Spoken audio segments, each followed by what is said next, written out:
নমস্কার বন্ধুরা, তোমাদের সবাইকে স্বাগত জানাচ্ছি ঝটপট বাংলা ইউটিউব চ্যানেলের আরও একটি নতুন ভিডিওতে। এখন আর 200 টাকা নয়, 300 টাকা ভর্তুকি পাবেন সমস্ত উজ্জ্বলা যোজনার গ্রাহকরা।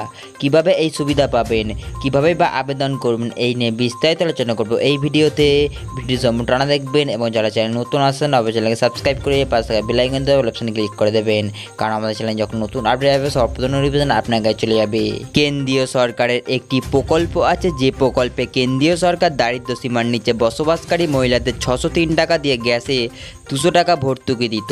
সম্প্রতি এই ভর্তুকির টাকার পরিমাণ বাড়িয়ে দিয়েছে কেন্দ্রীয় সরকার। এখন সেই টাকা হয়েছে 200 টাকা থেকে 300 টাকায়।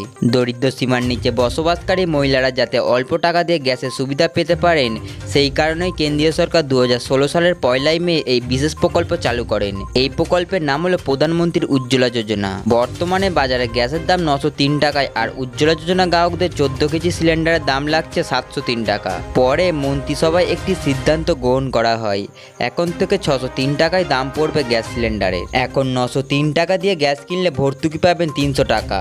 এখন আপনার মনে এই প্রশ্ন জাগতে পারে যে এই প্রকল্পের সুবিধা কারা কারা পাবেন। এই উজ্জ্বলা যোজনা প্রকল্পে আবেদন করতে পারবেন একজন মহিলা যিনি সাবালিক অর্থাৎ 18 বছরের ঊর্ধ্বে যার বয়স, ও বিপিএল পরিবারের অন্তর্ভুক্ত মহিলা হতে হবে।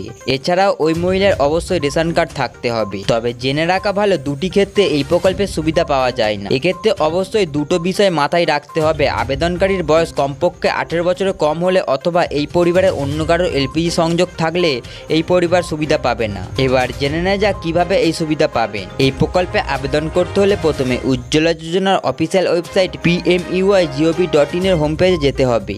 এবার প্রকল্পের ফর্মটি ডাউনলোড করে নিয়ে সমস্ত তথ্য পূরণ করে আপনার বাড়ির নিকটবর্তী গ্যাস অফিসে জমা করুন। এক্ষেত্রে গুরুত্বপূর্ণ কতগুলো ডকুমেন্টস জেরক্স আপনাকে সাবমিট করতে হবে। কি কি ডকুমেন্টস লাগবে? এই প্রকল্পে আবেদন করতে গেলে মোবাইল নাম্বার, বয়সের শংসাপত্র, Aadhaar card, ration card, BPL card, passport সাইজের একটি ছবি, ব্যাংকের বই লাগবে। উল্লেখ্য, এক্ষেত্রে অফিসিয়াল পোর্টালটি হলো pmui.gov.in। বন্ধুরা, আজকের ভিডিও এই পর্যন্ত। এই ভিডিও ভালো লাগলে অবশ্যই লাইক করে চ্যানেলকে সাবস্ক্রাইব করে দেবেন।